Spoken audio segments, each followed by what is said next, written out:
Hey, Nicole. Hello. So, this is part of our SLP Business Connect series. I am so excited for Friday. It can't come soon enough. But we talked about how to match your school salary with just 10 sessions a week. And today we're going to be talking about different speechy side hustle ideas that people can start on the side with their SLP degree.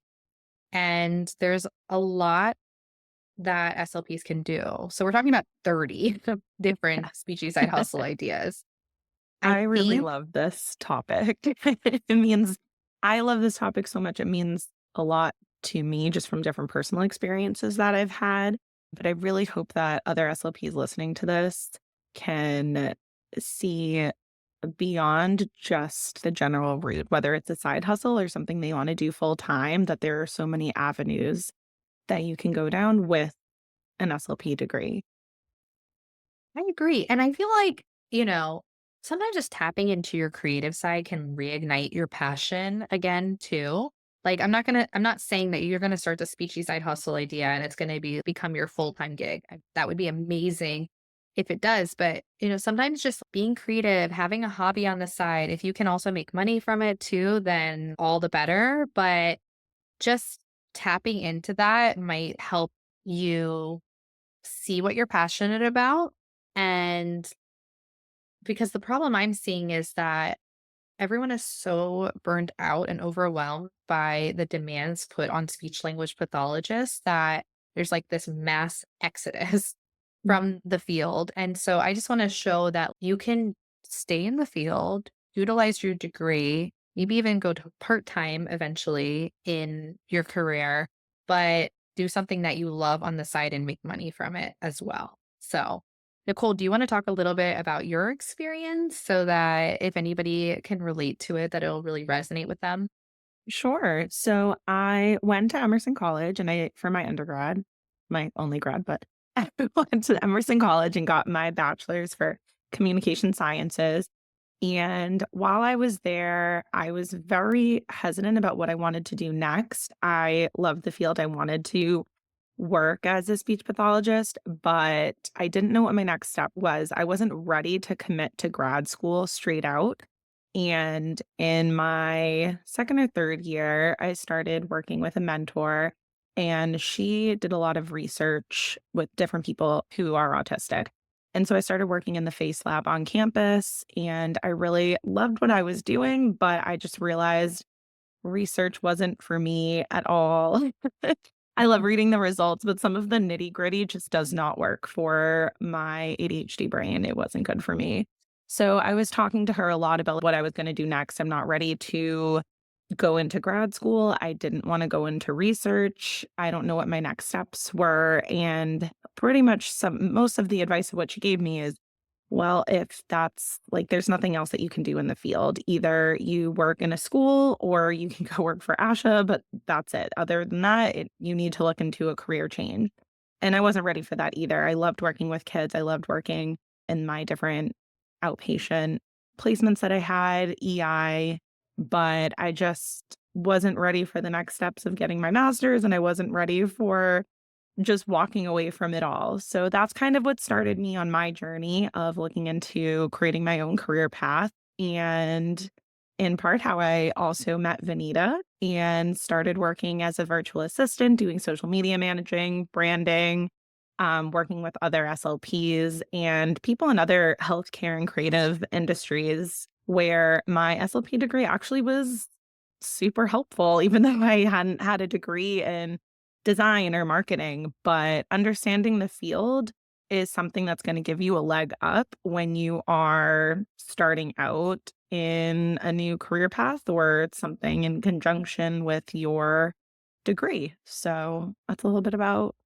how I got here. I love that. And I love that it brought you to Castle. Yeah, I feel like being a speech language pathologist, there's so many skills that come along with that. And for you, I feel like you've been able to kind of niche down. And who also has done a really good job with this is Sarah from Social Moguls, just like servicing clinical and medical type companies. So I feel like that's something that you've been able to do as well with the degree that you have. So let's dive in a little bit into the different things that SLPs can do on the side. And we can start off with different physical products first. So I'll just pick some of the ones that I've dabbled in physical products. So I have created clothing. We created a very successful sweatshirt and bag line, right? The Mhm. That Speechy was very in my fun. Speechy era one. Yeah. So shout out to Taylor Swift for that. And that was totally by accident. It was a giveaway for ASHA, and people wanted it so badly that we then created it after the fact. And then along with that, we created stickers. I have not dabbled in stationery. However, we've created digital versions of stationery that could be printed out, like a daily planner or checklist. My whole journey started off with book publishing. So, if you are not aware, when I was in my clinical fellowship, I worked at a school for autistic children, and I was doing a lot of group therapy, and every week I'd have a different book.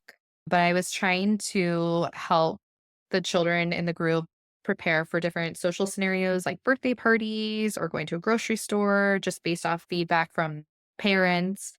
And I was like, wait, there's no books that are written in a format that is evidence-based. So I was talking with my clinical supervisor about it, and then I ended up getting my Cs. And after that, we started to develop a book series together, and we sent it out to one publisher and it got rejected. And we waited like months for that rejection too. I think like 3 to 5 months. And once we got the rejection, I was like, oh no. So then I submitted it to 12 other publishers, and one of them said yes. And so it got published with Boys Town Press, and we did a series of 5 books. Oh my gosh, it's been so long. And then that started everything else. The podcast, that the Speechie Side Up podcast was started to promote the books and interview other authors. And then it turned into servicing SLPs. So you never know where your side hustle is going to take you, honestly. Other physical products like materials, I've created digital materials, not necessarily like physical materials. What would be an example of a physical material that you can think of? Cool. Physical materials, I mean, you can publish things through Amazon Publishing. So I've seen other people publish planners through Mhm. Amazon, Sure. or even like worksheets for kids. I've seen a lot of people do stuff like that. You can do it through other ways too. But I think the easiest way I've seen people do it is creating it through Amazon Publishing. Yeah. Okay, that makes sense. Oh, yeah. I mean, a lot of people used to publish with Super Duper as well, or like Mhm. Bijorum. So, like game boards, flashcards. Maybe that's what I was thinking when we put materials on here. So, yeah, you could totally do that. You see a lot of SLPs who work with those companies to publish physical materials. Mhm. Devices, I know there's different AAC devices that people have created between switches and buttons, and trying to think of other devices that have been created or could be created by SLPs. Anything you think that is missing from the field. Most entrepreneurs are looking for a solution to a problem that doesn't exist. And so when I created the books, the problem was there was no books that were evidence-based and written in a simple format that I could read to my students. And so that was the problem that I was solving at that time. So lots of ideas for physical products. Anything that we're missing here, Nicole, that you could think of before we jump into service? Not that I can think of, no. Okay. I'm Mm. sure there's lots of other things that people have created that you guys could DM us about, but definitely some ideas to get you started. And then different like service-based businesses would include private practice, which we've talked about a lot on this podcast, parent coaching. So this will We have kind a of go along course with on it. that. We do. We have a parent coaching course from Jacqueline, Jebbie, and Garcia. So that's only available through our Speechy Side Hustle program now, right? And the Yes, full or year the membership. full year membership as well, yes. That makes sense. So you could do that, which is always fun, especially if you want to move from doing traditional therapy to more early intervention style. That's a really good option. Professional coaching. So I know a lot of SLPs are moving towards this as well. So whether it be like coaching other private practice owners or AAC coaching or work life balance coaching, life coaching, there's a lot of different options for coaching too. Running camps. So I have actually never run a camp, but I know many people that have. Jordan Levon, he runs an apraxia camp. My good friend runs a nonprofit camp over the summer here. Don't we have a course on running camps too? I think that Christina Royster may have done that one. I I'm feel really like going back now. mhm. Yeah. I think we do have one about that as well. So you could check that out on Tassel. Caregiver and Me classes. So I dabbled in this for about a year. I did the Learn with Less certification. And it was really fun. I feel like I mean, it was a really good area for me to go in, especially while my daughter was really young, because I feel like I was learning subsequently while teaching others, but it was very impactful. And especially coming out of COVID, it was a great way to get families together and kind of, you know, help boost their children's speech and language skills by just implementing the strategies that come so easily to us that we're not implementing at home, So, like using an expectant delay if it's just an analytic language processor or close phrases, things like that, giving choices. So, those were really That fun. that also reminds me of something I did in the past too, which I did a bilingual class for children 5 and under, which was really fun and something that maybe I'll dabble with again someday because that was great. We were able to have five to 8 students under the age of 5, and we would do bilingual books, songs, different things like that. But if anybody out there who is bilingual or has some other specified skill set, classes that were really great and different. The libraries around me really loved promoting them. Yeah, that's a good point. If you do want to do the caregiver and me classes, thinking about where you want to hold them, whether if you have a private practice already, that's a really great way to introduce, get your brand out there or get your private practice out there in the community, but also utilize your space, have different revenue streams. It was a great referral source. It wasn't an immediate referral source because the caregiver and me classes typically went up to 18 months, the ones that I did, but you could do them up to 3 to 5 years of age. And like Nicole said, if you can make it more niche too, that'll help you stand out because there's a lot of outside of speech language pathologists, a lot of people are doing caregiver and me classes for various things. So think about that. Yeah. And if you want to know more about caregiver and me classes, you can either reach out to Ayelet at Learn with Less or feel free to reach out to me at Speechie Side Up or Tassel together. I'd be happy to answer more questions specifically about that. But we have a lot more different Speechy Side hustles to go through. So we'll keep going. Another one could be teaching and training, which is what I feel like we've kind of gone into more with Tassel and our continuing ed network. School contracting. Elise is big on school contracting. That's the therapist support network. We do have some courses on school contracting as well. So feel free to check those out on Tassel through the Species Side Hustle program or the full year membership. I have tried school contracting unsuccessfully. That is a conversation for another day, but I know there are a lot of people who have done it successfully, and it's a really great revenue stream for them, especially if you're already working with the schools. If you can kind of come back and work directly with the school without having a middleman or without working for the school district, you can have a lot more control over your schedule, your time, your duties, your responsibilities. So I would definitely say look into that more if you're interested. Conferences. So, you can get paid to speak at various conferences. I don't think you can get paid to speak at ASHA, but other conferences like our Tassel conferences you can, and other ones that exist as well. So it's something to think about if you like talking about a specific topic area. And then Nicole, I'll let you talk about the next two because I feel like those are your wheelhouse. So you can also go into virtual assisting or consulting. Each of these, you'd be able to kind of determine what services you want to offer, and it could pretty much be whatever you want it to be. There's so much variability within virtual assisting and what you can offer a client.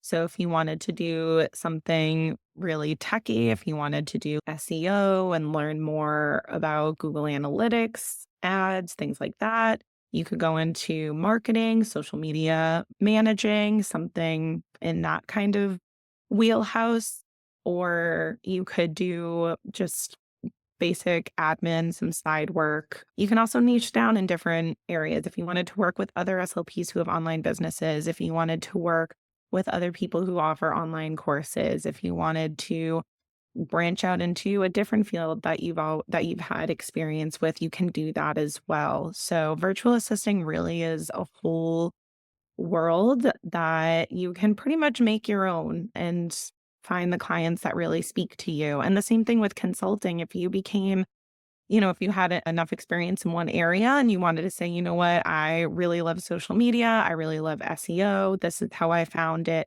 to work for SLPs or other healthcare providers, then you can offer those services to consult with other business owners and how they can start expanding and growing their business. So there's a lot to do in that area, no matter where you are, whether you're new and trying to figure it out, or you've been in it for a while and you're now an expert and want to offer those consulting services. Yeah. No, I love that. You've done consulting for like starting a business, and I've done Hmm. consulting for like AAC, running an AAC private practice. Hmm. So we've both dabbled in that a little bit too.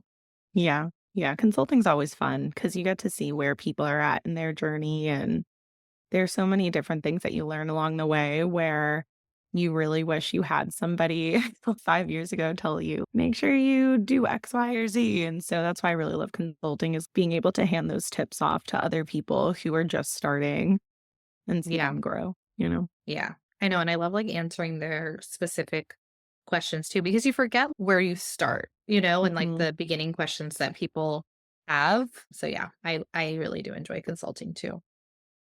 All right, so let's go into the digital product realm now. So I think when people think digital products for speech language pathologists, they probably immediately go to teachers pay teachers or boom cards, Hmm. which I have dabbled in both. And other people have done it way more successfully. Like it's their primary speechy side hustle. Some people I think have even been able to go full time into it for a period of time. It definitely ebbs and flows, and it is like a search engine. So I don't know that I don't want to say this because I think a lot of teachers, this is their complete full time gig.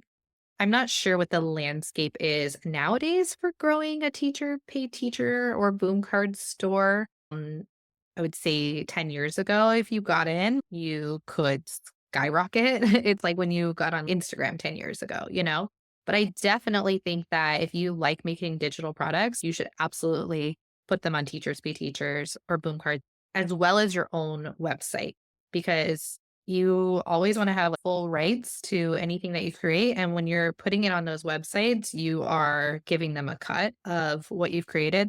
So whenever I create a digital product, it goes on those websites, but it also goes on my main website. And I just give a small discount for purchasing it from my website, as well as maybe like a freebie too. And it's still like more profit than I would have gotten if it was just on Teachers Pay Teachers. But I would say that it's a really great way to reach new people because they're going to be searching for a specific topic, and your product might be one of those that comes up. Like my forward of the year product is still my number one. And it was one of the first products that I created and put out there. And I know that it's continuously being purchased, not because I'm promoting it, but because it is one of the top products that comes up for that specific term on Teachers Pay Teachers. So, well, I'll let you talk about the third one since that is like our Of our course, as my complete CEUs. yeah. So, if you want to create a digital product and you visited Tassel, you've probably seen our courses and how you can either offer them for a PDH certificate, or if you wanted to go through the process with ASHA, become ASHA accredited and provide CEUs to your attendees. So, I mean, those are always fun because you're able to either interview other people or be able to speak on a topic that means something to you and offer it for other SLPs for it to be useful to them as well. So, check out Tassel because we love it.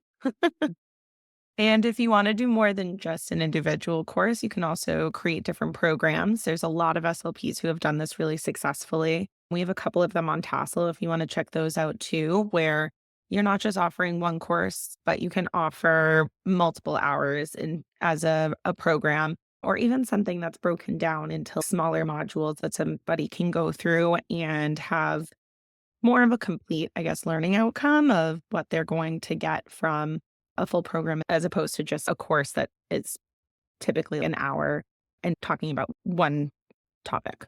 Yeah. So we have 2 now. We have our AAC Connect self-paced program, which is 30 CEU hours, right? Something like that. It's like you Yeah. can get your full cycle with that program.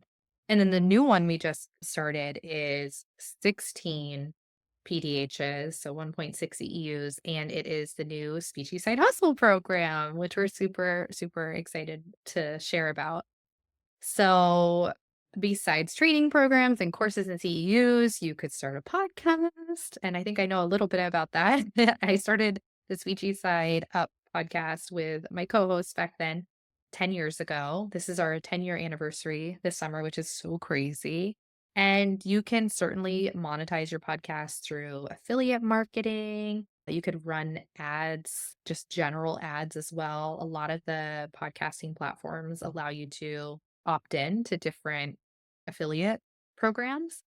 And I've decided that for my particular podcast that I was just going to talk about the things that I love and that I create, that I wasn't just going to put affiliate marketing on there for the sake of putting affiliate marketing on there. But I think if you're just starting out, it's a really great way to monetize it, especially because there's a lot that goes into editing and promoting the podcast. So having some type of revenue stream to keep the podcast going is a smart thing to do.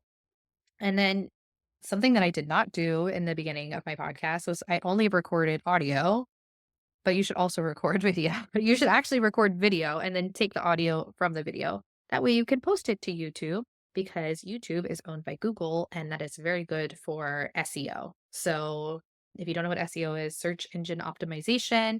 And it's a great way for people to find you on Google. It takes some time, but I think if you're posting your episodes on YouTube as well as putting them on a podcast platform, you're going to be in really good shape for free marketing, right? You don't wanna have to pay if you don't have to. I'll let you talk about memberships since you are the queen of the tassel memberships. So you can do memberships with a lot of different things, whether you want to do a membership with your podcast and do something like a Patreon or some kind of private podcasting channel. You can have a membership for that. You can offer memberships for your courses and CEU or programs. You can offer a membership for ongoing consulting or something else with an online business. So there's really a lot of different ways that you can try to guarantee a monthly income with memberships and offer a variety of different digital products or services. So that's really open. You can get creative with that along the way. And that also can go into graphic design too, which is our next point, because you could have a membership for people that you want to give maybe social media templates, or you want to give away a calendar of ideas, whether that's a social media content strategy or different products that they could use in therapy or use in whatever other manner. So, graphic design you can use in a lot of different ways. It's also great for you to understand graphic design if you're also going to be posting on social media. Even if you're using Canva templates, even having that basic understanding of what design rules are can be really helpful for anybody with an online business. You can also use graphic design if you wanted to sell other things on Amazon, teachers pay teachers, etc. So graphic design, you can do a lot. It's a really great side hustle and can cover a lot of different areas. And another one I was thinking of is if anybody's out there who is into photography, a lot of people really like that as an outlet.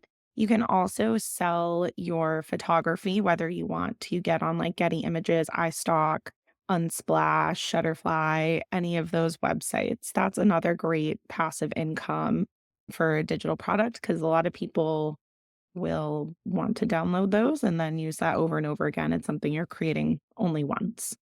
Yeah, actually, Marsha Church did that. I don't think she Oh, took the yeah, that's photos right. herself, but she sold them for Mhm. branding. I've used them for my own website. So she created like a stock photo kit for SLPs to use on their websites and in their digital materials. So Mhm. great, great reminder. All right. So we put this under the category of startup because I feel like we didn't know where else to put this. But, if you're creating completely new idea, this, I guess, would categorize as a startup type business. But if you're creating some type of software, Little Bee Speech, she's created different apps. There's been several SLPs that have created different, like the SLP Toolkit gals, they created a software for school-based SLPs. So that's something you could create. Like I mentioned, an app. There have been SLPs who've created AAC apps. If you want to create a certification program, I feel like this may even go under service as more like training, but like meaningful speeches certification, the sensory SLP, their certification program, Med SLP, their certification program, knowing that these are not required by ASHA. They may or may not bring additional income for you, but I don't know. I like getting certified in different areas, not because of the certification, but because I like to niche down even more. And I feel like a lot of certification programs are very involved. There's a lot of training that goes along with it. I've also done an orofacial myology training. So those are just areas that weren't covered enough in graduate school. And I'm not going back to graduate school to get certified in those areas, but you can get a lot of mentorship and training in those areas, if that makes sense. You can create like a licensed methodology. So, like the Learn with Less, her program had a specific methodology that was copyrighted, basically. So, her class structure was copyrighted. It was basically how to increase speech and language skills with nothing, like with this stuff that you have in your environment, like with a pen or with a straw. So, that was her license method. There's LAMP, their protocol for teaching EAC. So if you want to create a licensed method, that's an option as well. And then publishing. So you could be a publisher. You could publish materials. Like Bajorum Speech has done this, right? So has the Sharon Weber from Super Duper. They created their own publishing company. So that's another option as well. Anything else in terms of startup that you can think of? I think with all this AI stuff coming out now, like when I originally created this PowerPoint and these Speechy Side Hustle ideas, I don't even think AI was around. But there is so much opportunity to create something in AI for speech language pathologists or for the families that we serve that we have Yeah. not even tapped into yet. Yeah, from the top of my head, I can just even think of, like, advising different companies or other SLPs on AI tools, developing AI channels or different AI that can help you, I don't know, niche down or help you in your speech sessions. People have been starting to do stuff like that. I think even in ChatGPT, you can create your own specialized AI, your own ChatGPT, depending on the different areas and plugs that you give it, and people have been trying to share that with other people. I know I saw one that helped people create a podcast outline, and it got really specific and would ask you, like, certain questions to help create an outline of what you're trying to say and get clarity. So I feel like that's really a new area. And it applies to all fields. Everybody can use AI. So different ways that you can try to get AI and tech into this field would be helpful since it's so new. So if you have an idea about that, now is probably a really great opportunity. So, Yeah, absolutely. And so I just want to point out that we covered 30 different speechy side hustle ideas. The possibilities are endless. And we didn't even go into other types of business ideas, like starting a cafe or you know what I mean? Yeah. Or starting, a real estate company or becoming a realtor. These are 30 things that you can do with your current degree on the side. And so I think that it's really important to remember that because I know that our field can be overwhelming and demanding. So I think if you're feeling that way, I hope that this episode has sparked something for you that maybe you could start on the side without completely leaving the field. And, if you try these things and you still feel like this wasn't made for you, then we totally understand. And we're not trying to keep you in the field of speech language pathology, but we just want you to know that there are options and that your degree wasn't a waste of time and a waste of money, that a lot of programs don't even talk about all of these different things that you can do. Nicole was saying her advisor was basically saying you can either go into research or work for ASHA, which is not true. Clearly, we have outlined 30 different business avenues that you can go into with your degree. And I know that we listed a lot of examples of different people who are doing these different models really well, but that doesn't mean that somebody can start from scratch and build something new. There's so much that you can offer without copying somebody else. And all of us have different skills and different life experiences that bring something new to the table. So even if you have an idea that's similar to something somebody else is doing, I'm sure you can make it different. I'm sure you can make it unique and you can still have a successful business and grow from it. Even if other people are doing it, if Coke started and Pepsi never started, there's so many companies out there where there could be competitors, but they're offering something different. So that means that you can do that too. Yeah, absolutely. That's such a good reminder. All right. Well, hopefully this helps inspire you. Feel free to reach out to us at info@tasseltogether.com or message us on Instagram at tasseltogether. Thanks for listening.